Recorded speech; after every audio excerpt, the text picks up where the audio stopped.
So Lucy's all-time favorite word right now, not a surprise, is why. Okay, she's asking why about things that literally don't have answers. Asking a zillion times a day, and Jason and I are just like, I don't know why for that. But it's super fun to see her being so curious and modeling after her favorite friend, Curious George.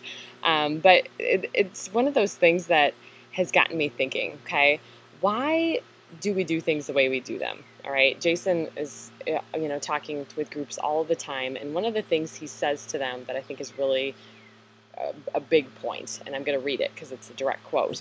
He says, "It's not my job to tell you what to do. I just want you to be conscious of the choices you're making and to own them." I think that's a huge thing because so many people, as in the pursuit of life balance, the myth that everyone thinks that balance is attainable, and it's really just a work in progress. And like Jason says, I'm not going to sit there and tell you, you need to get down to one income, you need to do this, you need to do that, and then your life will be balanced and you'll be happy and jovial and da da da da. It's like, heck no, no one can tell you how to balance your life. No one is walking in your shoes. No one's been through what you've been through. It's very personal decisions to find that balance, and no one knows what you need more than you and your family. But I think our challenge is to ask the question, why? Why do you live in the house you do? Why do you have the job you do? Why do your kids participate in the activities they participate in? Why do you spend the time in the evenings doing the things you're doing?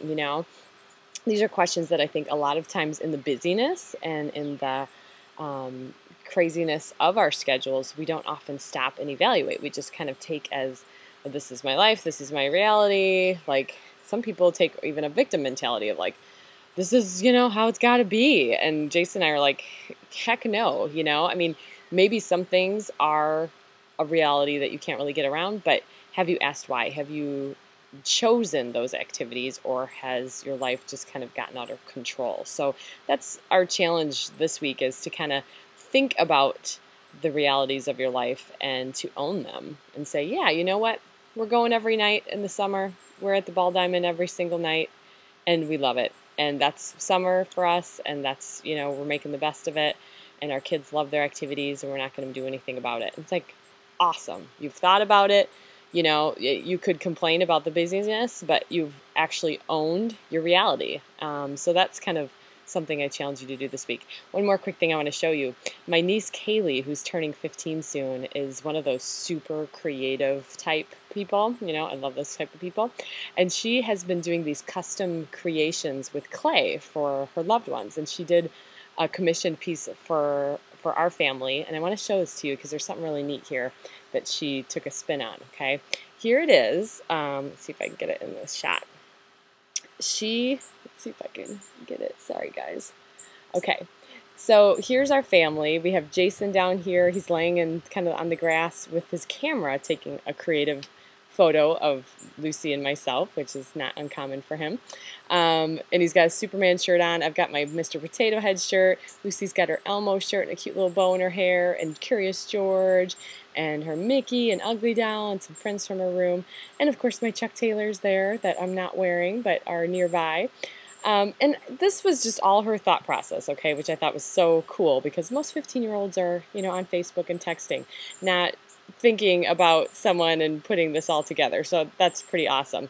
But one of the coolest things, I think, is what she told me about the sidewalk. She's like, oh, Aunt Kim, see how the sidewalk is there, but you guys aren't on it. You're not pushing or pulling the wagon on the sidewalk. I'm like, yeah, what's the deal with that? She's like, well, you and your family, you guys do things a little differently. You kind of turn things on in their ear, and you wouldn't pull a wagon on a sidewalk, metaphorically. You would do something a little different, which I thought was so cool that she not only identified that, but made a point to tie that into our family sculpture here. And I guess that's my challenge this week, is like, are you doing things the same as everyone else just because you think that's the reality of your life, or are you owning your choices and saying, what, for our family, this is how it's going to go, and this is what's going to work best. So have some fun thinking about that, and have some fun being off the sidewalk if possible, and stay cool.